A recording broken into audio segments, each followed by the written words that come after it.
നമസ്കാരം. ന്യൂസ് കേരള പ്രധാന വാർത്തകളുമായി CK നാസർ കാഞ്ഞങ്ങാട്. പ്രതീക്ഷയുടെ ഒരു കണം ബാക്കി വെച്ച് 72 ദിവസം നീണ്ട ആ കാത്തിരിപ്പിന് വിട നൽകി. കർണാടകയിലെ ഷിരൂരിലുണ്ടായ മണ്ണിടിച്ചിലിൽ കാണാതായ അർജുൻ്റെ മൃതദേഹം ഗംഗാവാലി പുഴയിൽ നിന്ന് കണ്ടെത്തി.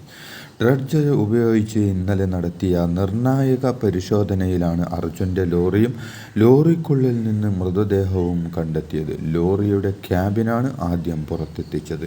പിന്നീട് ലോറിയുടെ ക്യാബിൻ ഉയർത്തിയപ്പോഴാണ് ഉള്ളിൽ മൃതദേഹം ഉള്ളതായി കണ്ടെത്തിയത്. ലോറിയും അർജുൻ്റെ ശരീരവും കണ്ടെത്തിയത് ഗംഗാവാലി പുഴയുടെ 12 മീറ്റർ ആഴത്തിൽ നിന്നായിരുന്നു. ഏറെക്കുറെ അസാധ്യമെന്നു തന്നെ കരുതിയെടുത്തുനിന്ന് നിശ്ചയദാർഢ്യത്തിൻ്റെയും തളരാത്ത ശുഭാപ്തി വിശ്വാസത്തിൻ്റെയും പിൻബലത്തിലാണ് അർജുനിലേക്ക് തെരച്ചിൽ സംഘം എത്തിച്ചേർന്നത്. മൃതദേഹം അർജുൻ്റേതെന്ന് ഉറപ്പിക്കാൻ DNA പരിശോധന നടത്തുമെന്ന് കാർവാർ MLA സതീഷ് കൃഷ്ണ സെയിൽ പറഞ്ഞു.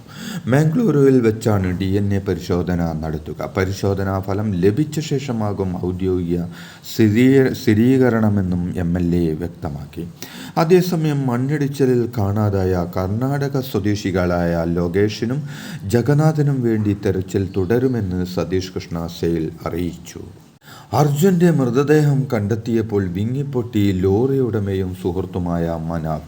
ഒരു സാധാരണ മനുഷ്യന് ചെയ്യാൻ കഴിയുന്നതിൻ്റെ പരമാവധി ചെയ്തെന്നും അർജുൻ്റെ അമ്മയ്ക്ക് നൽകിയ വാക്ക് താൻ പാലിച്ചെന്നും മനാവ് പ്രതികരിച്ചു. അർജുൻ്റെ മൃതദേഹം DNA പരിശോധനയ്ക്ക് അയക്കുമെന്ന് ജില്ലാ കളക്ടർ സ്ഥിരീകരിച്ചു. മൃതദേഹം ജില്ലാ ആശുപത്രിയിലെ മോർച്ചറിയിലേക്ക് മാറ്റി.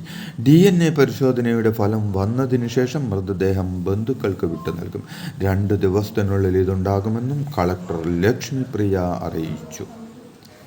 അർജുൻ്റെ ലോറിയുടെ ക്യാബിൻ പാടെ തകർന്ന നിലയിലാണ് കണ്ടെത്തിയത്. ക്യാബിനകത്ത് നിന്ന് മൃതദേഹ ഭാഗങ്ങളും കണ്ടെത്തിയതിന് പിന്നാലെ കൂടുതൽ പരിശോധന നടത്തി. ക്യാബിനുള്ളിൽ നിന്ന് മണ്ണും ചെളിയും അടക്കം ശേഖരിച്ചു. സംസ്ഥാന ദുരന്ത നിവാരണ സേനാംഗങ്ങളാണ് പരിശോധന നടത്തിയത്. ഷിരൂരിൽ തെരച്ചിൽ തുടരുമെന്ന് കർണാടക മുഖ്യമന്ത്രി സിദ്ധരാമയ്യ പറഞ്ഞു.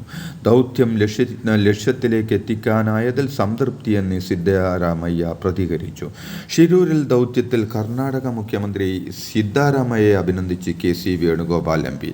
ചില സമയങ്ങളിൽ പലതരത്തിലുള്ള വിമർശനങ്ങൾ വന്നിരുന്നുവെന്നും രാജ്യം കണ്ട വലിയ രക്ഷാദൗത്യങ്ങളിൽ ഒന്നാണ് അർജുന് വേണ്ടി കർണാടക സർക്കാർ നടത്തിയതെന്നും KC വേണുഗോപാൽ പറഞ്ഞു. അർജുനെ കണ്ടെത്തിയ ഷിരൂർ ദൗത്യത്തിൽ കർണാടക സർക്കാരിന് നന്ദി അറിയിച്ച് മുഖ്യമന്ത്രി പിണറായി വിജയൻ. കർണാടക മുഖ്യമന്ത്രി സിദ്ധരാമയ്യക്ക് കത്തയച്ചാണ് മുഖ്യമന്ത്രി പിണറായി വിജയൻ നന്ദി അറിയിച്ചത്. സംസ്ഥാനത്തിൻ്റെ അഭ്യർത്ഥനകളോട് കർണാടക ആത്മാർത്ഥമായി പ്രതികരിച്ചുവെന്നും അതിൽ കേരളത്തിൻ്റെ ആത്മാർത്ഥമായ നന്ദി അറിയിക്കുന്നുവെന്നും പിണറായി വിജയൻ കത്തിൽ പറഞ്ഞു.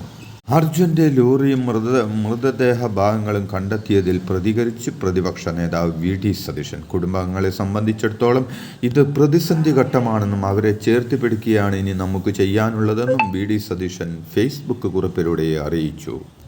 കർണാടകയിലെ ഗംഗാവാലി പുഴയിൽ കണ്ടെത്തിയ അർജുൻ്റെ ലോറി വടം പൊട്ടിയതിനാൽ ഇന്നലെ കരക്ക് കയറ്റാനായില്ല. ഇന്ന് രാവിലെ 9 മണിയോടെ വീണ്ടും ശ്രമം തുടരും. ഇന്നലെ ഉച്ചയ്ക്ക് ശേഷമാണ് അർജുൻ്റെ ലോറിയും മൃതദേഹവും ഗംഗാവാലി പുഴയിൽ നിന്ന് കണ്ടെത്തിയത്. നിലമ്പൂർ MLA PV അൻവറിനെ വിമർശിച്ച് CPM സംസ്ഥാന സെക്രട്ടറി MV ഗോവിന്ദൻ. അൻവർ പറയുന്നത് പോലെയുള്ള കാര്യങ്ങൾ ചെയ്യുന്ന ആളല്ല. മുഖ്യമന്ത്രിയുടെ പൊളിറ്റിക്കൽ സെക്രട്ടറിയായ P ശശിയെന്ന് MV ഗോവിന്ദൻ പറഞ്ഞു. ഗൗരവത്തോടെ ആരോപണം ഉന്നയിച്ചാൽ ഗൗരവമുള്ളതാകുമോ എന്ന് അൻവറിനെ പരിഹസിച്ച് MV ഗോവിന്ദൻ മറുപടി നൽകി. പാർലമെന്റ് യോഗത്തിലും അൻവർ തിരുത്തണമെന്ന് ആവശ്യപ്പെടുമെന്നും അദ്ദേഹം കൂട്ടിച്ചേർത്തു. തൃശൂർ പൂരം കലക്കലിൽ തുടരന്വേഷണം പ്രഖ്യാപിച്ചേക്കും. ADGPയുടെ റിപ്പോർട്ടിന്മേൽ ആഭ്യന്തര വകുപ്പ് സെക്രട്ടറിയുടെ ശുപാർശ പരിഗണിച്ച് തീരുമാനമെടുക്കുമെന്ന് മുഖ്യമന്ത്രി മന്ത്രിസഭാ യോഗത്തിൽ വ്യക്തമാക്കി. പൂരം റിപ്പോർട്ടിന്മേലുള്ള തുടർ നടപടി വേണമെന്ന് CPI മന്ത്രിമാരടക്കം ക്യാബിനറ്റിൽ ആവശ്യപ്പെട്ടു. ADGPയെ പൂർണ്ണമായും സംശയനിഴലിൽ നിർത്തിയുള്ള DGPയുടെ ശുപാർശയിലാണ് വീണ്ടും അന്വേഷണത്തിന് വഴി തുറന്നത്. സ്ഥലത്തുണ്ടായിട്ടും അജിത് കുമാർ എന്തു ചെയ്തെന്നും എന്തുകൊണ്ട് റിപ്പോർട്ട് നൽകാൻ 5 മാസമെടുത്തു എന്നീ ചോദ്യങ്ങളാണ് DGP ഉന്നയിച്ചത്. തൃശൂർ പൂരം കലക്കൽ സംഭവം മന്ത്രിസഭാ യോഗത്തിൽ ശക്തമായി ഉന്നയിച്ച റവന്യൂ മന്ത്രി കെ രാജൻ. പൂരം കലക്കൽ വിവാദത്തിന്റെ ഗൗരവം അന്വേഷണം പ്രഖ്യാപിച്ച സാഹചര്യത്തേക്കാൾ കൂടിയെന്നും ADGPക്കും പോലീസുകാർക്കുമെതിരെ ശക്തമായ നടപടിയെടുക്കണമെന്നും മന്ത്രി ആവശ്യപ്പെട്ടു. എടവണ്ണ റിദാൻ ബാസിൽ കൊലക്കേസിൽ അന്വേഷണം അട്ടിമറിക്കാനുള്ള കൃത്യമായ ഗൂഢാലോചന നടക്കുന്നുണ്ടെന്ന് നിലമ്പൂർ MLA PV അൻവർ പറഞ്ഞു. ഈ കേസുമായി ബന്ധമുണ്ടെന്ന് സംശയിക്കുന്ന ലോ ആൻഡ് ഓർഡർ ചുമതലയിലുള്ള ADGP തുടരുന്നിടത്തോളം കാലം ഈ കേസിൽ നീതിപൂർവമായ അന്വേഷണമുണ്ടാകില്ലെന്ന് ഇതോടെ വ്യക്തമായിട്ടുണ്ടെന്നും ഈ വിഷയം CPM സംസ്ഥാന സെക്രട്ടറിയുടെ ശ്രദ്ധയിൽപ്പെടാതെ നിർവാഹമില്ലെന്നും PV അൻവർ ഫേസ്ബുക്കിൽ കുറിച്ചു. ധാർമ്മികത ഉണ്ടെങ്കിൽ മുകേഷ് MLA സ്ഥാനം രാജിവെക്കുകയാണ് വേണ്ടതെന്ന് കോൺഗ്രസ് പ്രവർത്തക സമിതി അംഗം രമേശ് ചെന്നിത്തല പറഞ്ഞു. CPMൽ നിന്ന് അത് പ്രതീക്ഷിക്കുന്നില്ലെന്നും മുകേഷിന്റെ അറസ്റ്റിൽ നിയമത്തിന്റെ വഴി പോകട്ടെയെന്നും അദ്ദേഹം പറഞ്ഞു. ലൈംഗികാരോപണ കേസിൽ അറസ്റ്റിലായ മുകേഷിനെ ജാമ്യത്തിൽ വിട്ടതുമായി ബന്ധപ്പെട്ട് സംസാരിക്കുകയായിരുന്നു അദ്ദേഹം. ബലാത്സംഗ കേസിൽ അറസ്റ്റ് ഒഴിവാക്കാൻ നടൻ സിദ്ദീഖ് സുപ്രീം കോടതിയിൽ മുൻകൂർ ജാമ്യാപേക്ഷ സമർപ്പിച്ചു. മുതിർന്ന അഭിഭാഷകൻ മുകുൾ റോത്തഗിയിൽ നിന്ന് ലഭിച്ച നിയമോപദേശത്തിന്റെ അടിസ്ഥാനത്തിൽ ഓൺലൈനായാണ് ഹർജി നൽകിയത്. നടൻ സിദ്ദീഖിന്റെ മുൻകൂർ ജാമ്യാപേക്ഷയിൽ തടസ്സ ഹർജി ഫയൽ ചെയ്ത് സംസ്ഥാന സർക്കാർ. സുപ്രീം കോടതിയിലാണ് ഓൺലൈനായി സർക്കാർ ഹർജി നൽകിയത്. സർക്കാരിനെ കേൾക്കാതെ സിദ്ദീഖിന്റെ ഹർജിയിൽ തീരുമാനമെടുക്കരുതെന്നാണ് ആവശ്യം. അതേസമയം സിദ്ദീഖിനായുള്ള തെരച്ചിൽ ഊർജിതമാക്കിയിരിക്കുകയാണ് പോലീസ്. ബലാത്സംഗ കേസ് പ്രതി നടൻ സിദ്ദീഖ് സംസ്ഥാനത്തിന് പുറത്തേക്ക് കടക്കാമെന്ന സംശയത്തിൽ സംസ്ഥാനത്തെ എല്ലാ പോലീസ് മേധാവികൾക്കും സ്പെഷ്യൽ ഇൻവെസ്റ്റിഗേഷൻ സംഘം ലുക്കൌട്ട് നോട്ടീസ് നൽകി.